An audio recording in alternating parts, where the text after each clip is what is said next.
Hello friends, atomic structure unit series के अंदर आपका स्वागत है। तो आज हम इस वीडियो के अंदर करेंगे रेडबर्ग फॉर्मूला। रेडबर्ग हमारे पास एक साइंटिस्ट का नाम था जिसने एक फॉर्मूला दिया था जो आप स्क्रीन पर देख पा रहे हैं। देख लेते हैं कि ये किससे लिए दिया था। देखो, although a large number of lines are present in the hydrogen spectrum. देखो भाई, हाइड्रोजन स्पेक्ट्रम के अंदर हमने बहुत सारी लाइंस देखी थी। फॉर एग्जाम्पल मैं आपको दिखा देता हूँ, ये वाली। ठीक है, आपको स्क्रीन पर देख पा रहे हैं बहुत सारी लाइंस थी और जिनकी डिस्कवरी अलग अलग साइंटिस्ट ने अलग अलग कैटेगरीज के अंदर की थी। सबसे पहले हमारे पास आया था लेमन, फिर बाल्मर, पास्चन, ब्रैकेट, पीफन और फिर हम्फ्री। ठीक है, Rydberg in 1890 gave a very simple theoretical equation for the calculation of wavelength of these lines।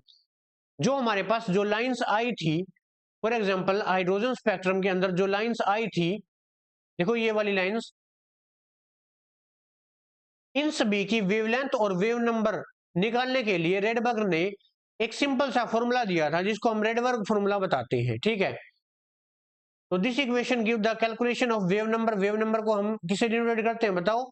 Mu bar से, म्यू बार से। ठीक है, of the lines by the formula. ये रहा हमारे पास, ध्यान से देखो। वेव नंबर किसका रेसिप्रोकल होता है? वेवलेंथ का, is equal to R H. ये हमारे पास है रेडबर्ग कांस्टेंट, और यहाँ पे हमारे पास 1/n1 square minus 1/n2 square. ठीक है, ये हमारे पास फॉर्मूला था।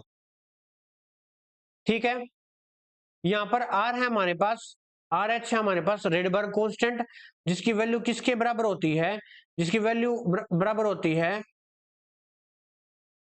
109677 के बराबर होती है। ये कांस्टेंट होता है।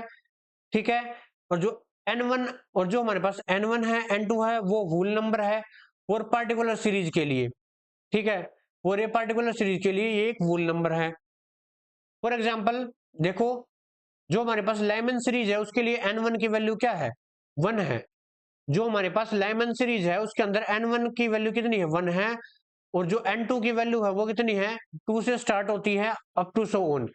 वैसे ही हमारे पास बाल्मर सीरीज है, n1 की वैल्यू 2 है। देखो इसके अकॉर्डिंग कर रहे हैं हम। देखो n1 की वैल्यू 2 हमारे पास बाल्मर सीरीज के लिए। वैसे ही पास्चन सीरीज के लिए n1 की वैल्यू 3 हो जाएगी। और यहां पर देख पा रहे हैं आप, जो हमारे पास ब्रैकेट के लिए n1 की वैल्यू 4 हो जाएगी। देखो ऐसे ही यहां पर बताया गया है। ठीक है, आई होप आपको ये रेडबर्ग फॉर्मूला है ये समझ में आया होगा। इस वीडियो के अंदर इतना ही। बाकी जो नेक्स्ट टॉपिक है नेक्स्ट वीडियो के अंदर करेंगे। तब तक के लिए थैंक यू।